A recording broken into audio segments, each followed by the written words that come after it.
Welcome to Sports Beat KC, the Kansas City Star's daily sports podcast. It's Friday, April 23rd, and I'm Blair Kirchhoff. So, Chiefs General Manager Brett Veach met with reporters on Friday. The Q&A originally was set for 9:30 in the morning, and then sometime late Thursday we got word it would probably be more like 11 a.m. and then 11:30 a.m. and finally around 12:15 Veach arrived to the Zoom call, and he spoke for about 30 minutes in generalities about the draft. You'll hear that entire interview on today's show.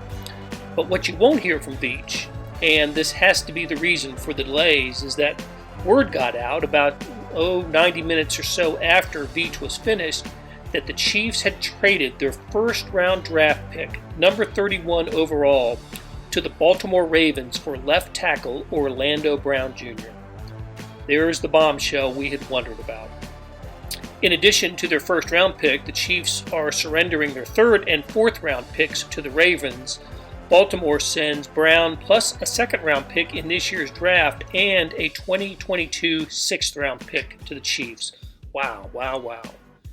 The move fills the Chiefs' biggest need. Gone is Eric Fisher and right tackle Mitchell Schwartz. The team was looking at drafting a tackle, but because the Chiefs draft late in the first round, they were either going to have to maneuver up or take one of the lesser regarded players at that position.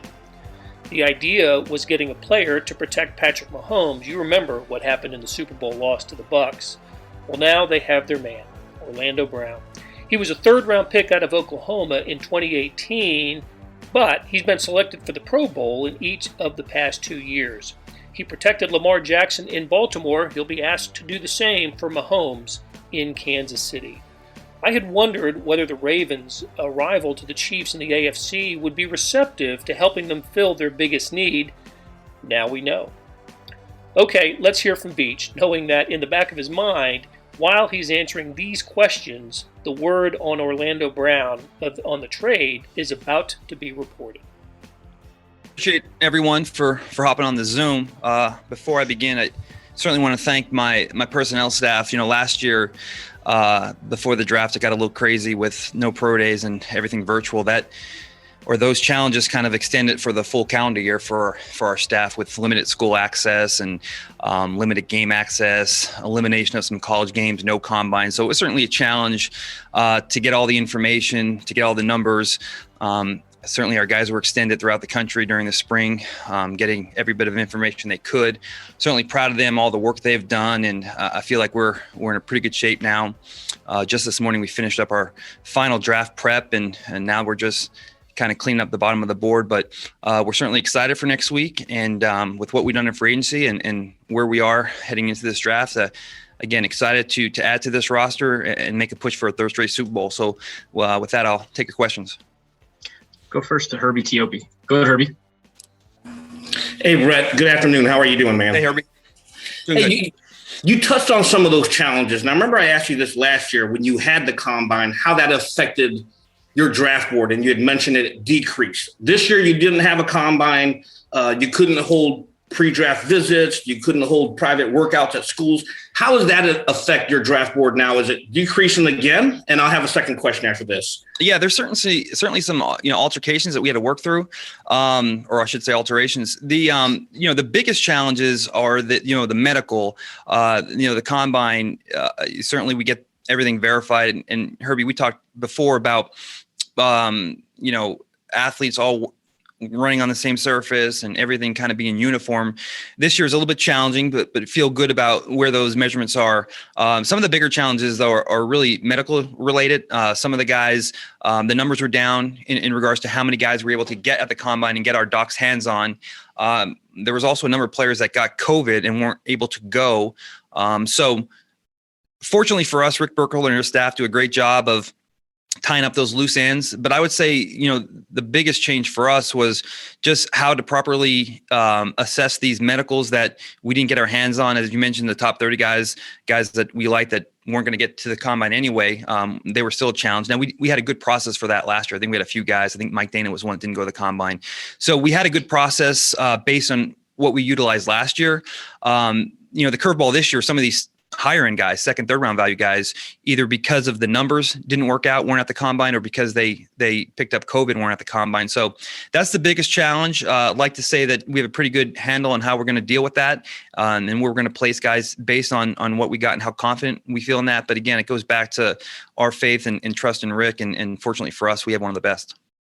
And my last question, Brett, on March the 1st, I asked you about Tyrann Mathieu, and you had mentioned that that was something that you wanted to get done, final year of his contract. Where would you say you are now? And do you have a timeline to potentially get this done before training camp? Well, look, I mean, Tyrann's certainly a big piece of our team and what we do both now and moving forward. And I don't know if there's a timeline. Last year we were able to get a lot of our guys done. They were all during the summer. So, for us, we were really attacking the free agency, preparing for the draft. And, I can't say we've had extensive dialogue, but I'm sure that once the draft is behind us, we'll have time to address where we are as a team after the draft and moving forward. So I'm sure we'll have much more dialogue once we get into the spring and summer. Next to Pete Sweeney. Go ahead, Pete. Hey, Brett, thanks for doing this.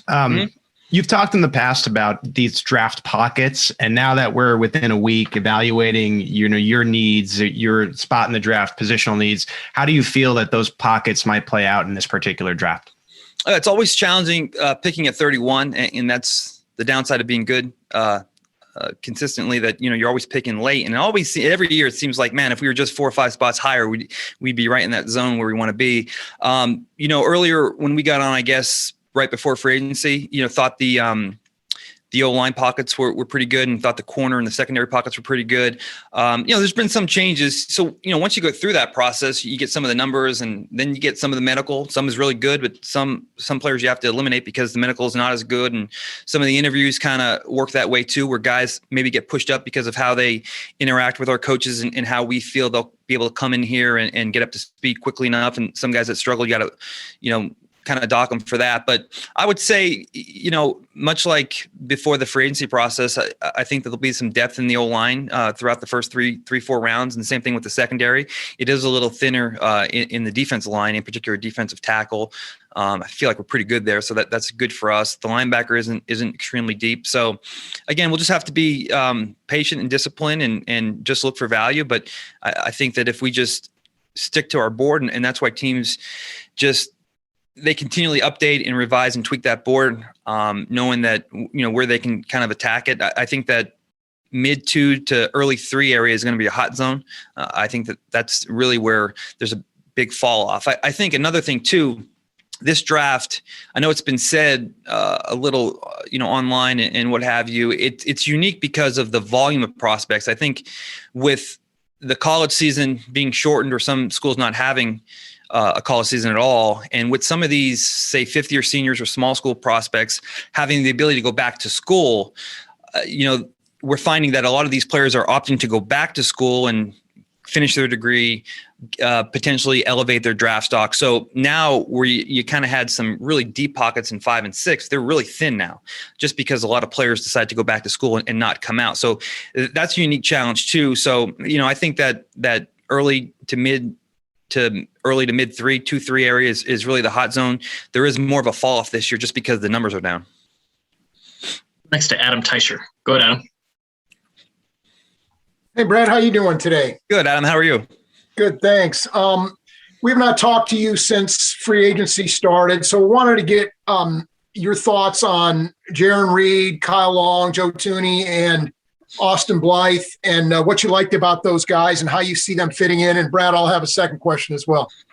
Well, starting off with Joe, I mean, he was certainly a priority for us. And look, when we hit the free agency period, we certainly had a couple different plans. And I think, right off the bat, we wanted to address the offensive line. So, Tooney and Trent Williams were two names that made sense for us. And we were able to knock out Joe right off the bat. And speaking about Joe, he's one of the better interior offensive lineman in the National Football League. I think his ability to play either guard position and center position at a Pro Bowl level is something that was really enticing for us. The quality of person he is, his work ethic, his durability. I mean, any box that you have for an offensive lineman, we talk about intelligence, flexibility, production, intelligence. I mean, he kind of checks all those boxes off. So he was kind of a no-brainer for us. So certainly excited to add him and know that we have depth at any three of those positions and know that we're going to get a quality Pro Bowl caliber player at those positions. Certainly as it was kind of thrown out there, Trent was a guy that we thought would have really helped us on that left side, and we weren't able to get that done. But right after that, it was our responsibility to be disciplined. And after Trent, we felt like we would rather go into this draft process, and some of the alternatives out there just didn't make sense for us, whether it be a pay production combination or what we thought we can get in the draft. We just didn't want to sign someone just to sign someone. We have some players there that on our roster currently that have some ability. That in combination with the draft coming up, it was just important for us to stay disciplined so that if other things become available, we'd be able to execute those. And you saw that with Jaron Reed. I think if you go out there and just start signing players just to sign players, then when a talent like Jaron Reed becomes available, then you don't have the ability to sign someone like him. So with Jaron, I mean, he was a guy that I think when he was coming out a couple of years ago, we had him rated as the best run defender in his draft class. And the cool thing about Jaron is over the last 2 or 3 years, he's really, developed into a quality pass rusher too. So now when we have Jaron inside and Chris inside on third downs, it's going to be extremely advantageous for us. Now we can have some flexibility with Chris and kick him out to defensive end. Certainly Derek Noddy in there can help on those base downs. So we just thought that value was so good, and Jaron was such a good player. And again, it goes back to just being disciplined, that once Trent didn't work out, just having the ability to do something like that. So we're excited about adding Jaron to our roster. And then, Austin Blythe was a guy that started a lot of games for LA, and we want to continue to always put an emphasis on depth on our roster. Now you have the ability to, depending on what you do in the draft or where we go forward at the tackle positions. I mean, certainly Tooney can play left or right guard. Having Austin allows him to do that. If we wanted to, Tooney can play center, depending on how the draft goes with our interior play. We have LDT, we have, Wiley Allegretti, Kyle Long. So we have a lot of depth now, we feel, inside, and we'll continue to add depth on the outsides. But Austin's the guy that's shown he can line up play, start at a high level. And again, having that depth with Tooney at center, now we have some position flex there. And, we were able to add Michael Burton as a fullback, certainly with Sherm retiring. Having a guy to come in and step here, play fullback and help out on teams is something we'll always, be looking for in regards to just filling out our roster, quality player there. So we're excited about what we did in free agency. We know we're not done yet and we have a lot of work to do, but it's a good start for transitioning into this draft and adding more talent. And do you feel like there's any urgency to add an offensive lineman, particularly a tackle, in the draft? Well, I mean, there's urgency to add good players at every round. And I mean, as we learned last year, you're going to have situations where depth comes into play, and obviously we'll have opportunities to add linemen this draft class. But just like we ran into issues up front on the offensive line, I mean, we can run into issues on the defensive line this year, or at corner, or at receiver. So, there's a lot of stress to always add talent and make sure that the next man up philosophy is in place, and we have the talent to do that. And Nick Jacobs. Go ahead, Nick. Brett, I'm curious, when you're deciding between two players to where maybe on your board this guy isn't distinctly better than the other one, what are some of the traits or characteristics you have to evaluate to make that selection? So are you talking about repeat that question again? Yeah. So whenever you're deciding, when it's your selection and you're deciding on a player, and this guy may not, they're even keel in terms of different positions, what traits or characteristics are you having to kind of lean on to decide which guy to take? Yeah, well, I think when you run into those scenarios where the guys value-wise looking left to right are similar, I think you'll have a natural inclination to look for need. You never want to draft for need. You want to draft the best player available. If you do get into those scenarios where the talent is equal, then you'll certainly kind of lean toward need. But just, you can never go wrong with, the makeup of guys: smart, tough, durable, guys that love the process. And it's interesting. I think when you go back and you study, your drafts and how you draft and where you went wrong and what you did good. And it always comes down to football character inevitably. And it's tough because a lot of the guys that have football character questions and raise those concerns they always seem to be the most talented, and they always are very tempting. But I think if you say discipline in your approach, especially when you get into talent values that are equal, I think you always defer to the football character, the makeup, and guys that truly love the process. Let's go next to Nate Taylor. Go ahead, Nate. Hey, Brett, good to see you. Hey, Nate. In terms of, where you guys are in the first round, there's been times in the past where you've moved up. Obviously, you stayed at 32 last year. Just what is the situation that makes it advantageous for you to move up versus maybe moving down out of the first round?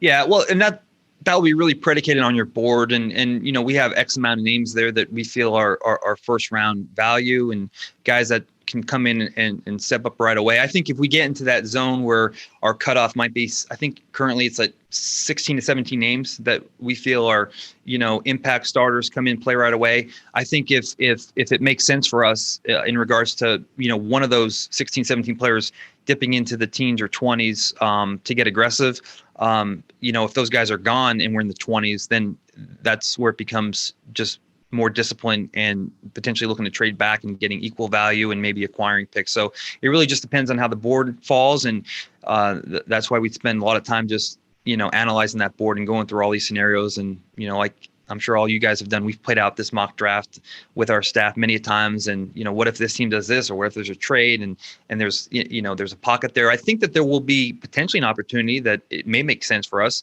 The hard part is, though, when you're picking 31, I think if you're picking at 14 or 15, that this move will definitely get you either this player or that player. At 31, it's just so far down the line, and there's so many dominoes. If one team does one thing that most people aren't expecting, it'll just kind of screw the whole dynamic of that first round. So it's really just a matter of seeing how the card's playing out and having multiple plans of attack depending on which direction it goes. Go next to Seren Petro. Go ahead, Seren. Brett, I have a quick follow-up to this. Brett, you talked about Trent Williams and taking that shot. You guys are linked maybe some other tackles that are out there, maybe even a trade. Just overall, I mean, I know you're not going to discuss anyone in particular, any team in particular, but what is the trade market like right now, and what do you think of what's left on the free agent market at tackle? Well, I mean, listen, there's some names that have been floating around, and we'll continue to have dialogue. And obviously, I would say that things aren't quite there yet, but there's a lot of time. I mean, between now and next Thursday, and it typically it's like that fictitious deadline. I think teams want to know exactly what they have for draft capital. So, we're getting closer to there. There's been certainly dialogue with various teams, and we have a couple things on our radar, and nothing.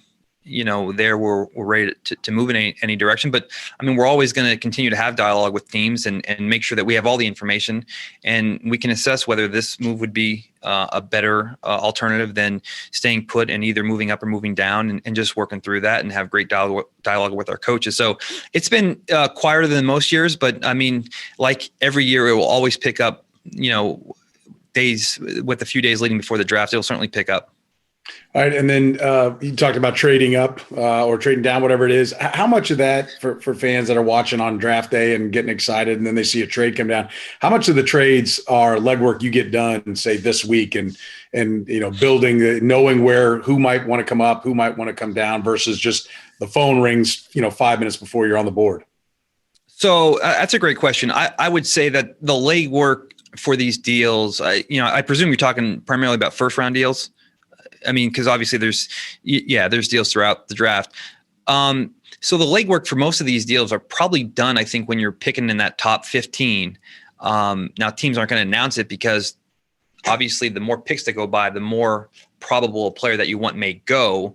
But I think that some general trades are probably agreed upon right now if player X is available. So I think that is probably very likely, again, for those top 15 teams. I think for where we're at 31, they're more of the deals that just happen. Okay, we're prepared. We have our chart values. We know the players we want. And if any of these players, as I mentioned to Nate, if they fall into that zone, we're prepared to move. Or if they're not there, we're prepared to field call and move down, and depending on where they pick in the draft chart aligns, just be prepared. It's a little bit more difficult for us because obviously the more picks that go by, the more variables and the more things change. So I would, to answer your question, I would say that most of the legwork for these top 10, top 15, I would say they're in place right now. Once you get past 15, a lot of it's more of teams. Wow, that guy's still available. All right, let's pick up the phone and let's see if we can get up there real quick. So you just have to be prepared for all those scenarios. And every year we certainly have to do a little bit more work because there's certainly more variables that come into play for us picking at 31. We've got 3 more. We'll go right down the line, starting with Darren. Go ahead, Darren. Brett, thanks again for doing this. 2 quick questions. Obviously, the team is kind of top heavy with the star players that you pay with the salary, but looking at the trade market or even on the free agency, where you all at with maybe getting a number 2 wide receiver? I know Antonio Brown has been linked to, via Bleacher Report to being a good fit for Kansas City. What do you think about him possibly coming? And then also, do you feel pressure each year to get the picks right and hope that they pay off for you? Well, as far as the wideout position, we're excited. Having Tyreek and McCole, getting D-Rob back for us was big, and we're certainly extremely high on Byron Pringle. I think we all believe in him and the progress and the work that he's put in. We're certainly hopeful for him. We have Antonio Callaway coming in. We're excited about him, and it's just Zoom now. We'd like to get these guys in and get your hands on them, and hopefully by the end of training camp we will. But we're certainly excited about his athletic skill set and what he can do. And I think from there, I think that there's a number of different scenarios that could play out in the draft. Pete talked about pockets earlier. I think there's a mid-round pocket that we're excited about. So I don't think that we'd be in any rush to do anything on the free agency market because of where we are. We like the 4 or 5 guys that we have on our roster. That in combination with what we think will be available for us during the middle rounds of the draft, I think would be something that we'll put our priority in. Now, listen, things could change, and after the draft and once we get closer to training camp, depending on injuries and how things shake out, we'll always keep our free agency board updated and be ready to go. But I think our priority right now is to see what we can add in regards to the draft, and then certainly every pick. I mean, there's a lot of pressure, and when you do have those contracts like the star players we have, it's hard to, have expensive depth level players. So you have to find those in the draft. You have to build depth. And, I think we made obviously big strides last year. I think last year's draft class is going to turn out to be an excellent one. We're excited to get Lucas back in the mix here. And I think all these guys that we drafted last year are going to be ready to continue their growth and development and continue to add to our roster. So, yeah, I mean, we're looking forward to putting another class as strong as last year's and hoping that builds a good foundation for us moving forward.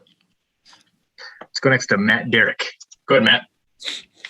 Hey, Brett, thanks for the time as always. Mm-hmm. This is a bit of a 2-part question. The first part is you mentioned the challenges with this year's draft, and certainly one of them are players who opted out or had truncated seasons. Curious, how do you treat the players who opted out and didn't have a 2020 season? And how much do you look at the 2019 film and measuring those guys? And I'll have a follow-up to that. Yeah. So when you ask about how you treat them, just like their decision to opt out or just the lack of tape? The lack of tape and how that they're opting out or not having a season impacts you with being willing to bring them in.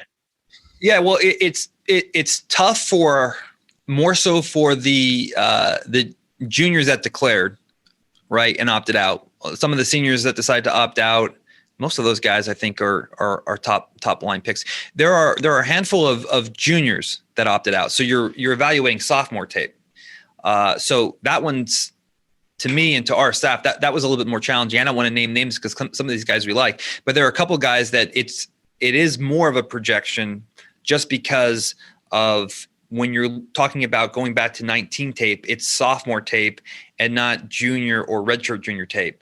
So those guys are a little bit more challenging because certainly those guys get bigger, stronger, and the body changes are significant from their sophomore tape to the junior tape. Whereas a guy opted out in the senior year, it's small changes, but you don't have to do as much projecting.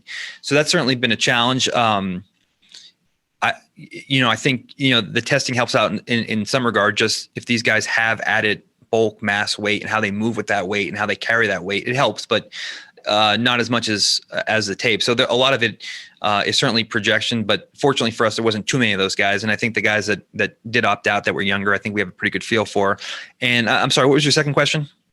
Yeah, the second part is, when you are evaluating offensive linemen and particularly tackles, there's a lot of talk about the players in this year's draft, being a lot of short arm tackles. Yeah. How important is that to you? I mean, how important is that a factor? And is there a magic number for you as far as you want to see in that position? Yeah, listen, it's extremely important. But at the same time, so is, their size, their athleticism, their football character. I mean, everything is important to play tackle in this league. I think teams look for tackles that are 34 plus arms. I think once you get a guy that's really good, I think you're relatively okay with 33 and change. I mean, there's a number of guards that play at a high level at those arm lengths. I think, you hate to say you have a magic number because you never want to rule someone out that's really good. And there's always exceptions to any rule. I think once you get into the 32s, it is a little bit concerning, even if the guy is extremely athletic, just because the defensive ends in this league are really athletic. And most of those guys have 34, 35 inch arms. So it's just a, natural leverage game. And it's hard when an explosive defensive end with that kind of length gets inside the numbers. So again, I'd hate to say we put a number on guys because, we'll end up drafting someone with 32 and 7/8 inch arms. And, I'll look like a liar here. I think in general, you'd like to be at least over 33 and anything over 34 is good, but there's always exceptions to the rules. And we'll go last to Sam McDowell. Go ahead, Sam. Hey, Brett. Hey, Sam. I had a couple things as well. I'll ask them just one at a time. As far as your philosophy for best player available, how many positions do you sort of eliminate before, obviously quarterback, I assume. And then how many positions do you go into a draft saying, I really want to address this position at some point over the 8 picks? Well, I mean, yeah, to your point, I mean, other than quarterback, I think everything is going to be on the table. Just because, again, as we've seen – last year was the O-line. The year before, I mean, we lost so many defensive ends. The year we won the Super Bowl, I think we had 3 or 4 DNs go down. So I think you can never go into the draft thinking you're good at a position because it only takes a few weeks worth of injuries at a same position to be deficient. And that happens really quick in this league. So I think you always go on the board and you want to add quality players at every level. And as I mentioned before, once you get into more perceived positions of need, you'll certainly lean toward that way if it's close. I mean, everyone has a different grading system. So our second round would be guys that are, graded 69, 65, 60. So I think anytime you get into a situation where you're looking at, 2 or 3 players graded at that 69 level and a couple of guys at 65, it's easy to shade toward a position in need. But any discrepancy greater than that, I think you're always going to defer to your board because, it may not make as much sense this year, but over the long haul of that contract, it's gonna pay off for you. So it's just a matter of being disciplined and again, just sticking to your board. And I think anything close you can defer to need, but anything that you're more than half round separation in value, I think you always got to stay disciplined to your board. And I feel like certainly last year we stayed true to that. And what was your second question? I just wondered what are these last few days like? I mean, obviously, I assume that your board's pretty much set. I mean, are you just running through mock drafts, kind of? Yeah. Or? Yeah, we're just going through scenarios and the what ifs, and we're looking at these players here, and we have a handful of guys, call it 6 to 8, that we think will be there. No, they all won't be there, but we feel confident that 3 or 4 would be there. And then, as the questions were raised earlier, if some of these guys that we have value as true first rounders, if they slip, where we go, if we're wiped out clean and we lose all those guys and we're sitting there on 31, we're starting to feel calls about what we would do in regards to moving up or back where our threshold will be. So now it's really playing a lot of mock draft scenarios and just being prepared for all that. And it happens every year. There's always a scenario that you didn't think of. And there's always one player that, 90% of the teams didn't have in the first round go. And that kind of makes everything go in a different direction. So I think the more dialogue and the more mock scenarios you go through, the better prepared you are. So that's always kind of where we're at this stage of the game. And look, it's a lot of fun. Like you guys are doing the same thing, and it's a lot of fun that we have to go, and we all kind of go through our own mocks. And at the end of the day, it's always fun after the draft, looking at where all of our scouts kind of, projected this draft to go and see who was most accurate. So, but yeah, we're just going through scenarios and being prepared for Thursday night. That'll do it for today and this week on SportsBeat KC. Big thanks to our production staff of Derek Donovan, Beth Welsh, Monty Davis, Jeff Rosen, Chris Bickett, and Savannah Smith. Links to stories about the Chiefs and the NFL Draft can be found in the show notes and on kansascity.com. Hey, we have another deal for you. You can subscribe to Sports Pass for 99 cents a month. That's right, 99 pennies a month. Sports Pass is the online version of the Star Sports section. You get all the stories that appear in the print editions of the Star, plus many more stories that appear only on the website. After 3 months, it auto-renews at $5.99 a month unless you cancel.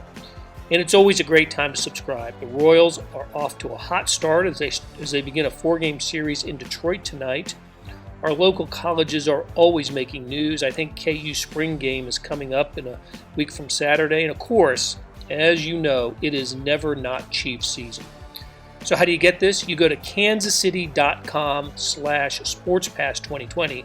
That's kansascity.com/sportspass2020. Do you want more than just sports coverage? Check out the entire Kansas City Star product. Sports news, features, commentary, and analysis, the whole thing. You get all the stories written by my talented colleagues, plus additional national news, sports, and business coverage with the e-edition. The details for all of these deals can be found at account.kansascity.com/subscribe. And if you're having trouble hunting down any of those offers, you send me an email, bkirkhoff@kcstar.com, and I'll get you to the right place. So whether it's the Sports Pass or the full subscription, you're getting and supporting the best sports and news coverage in Kansas City and helping us produce programs like SportsBeat KC. Thanks for listening, and we'll be back on Monday with another episode.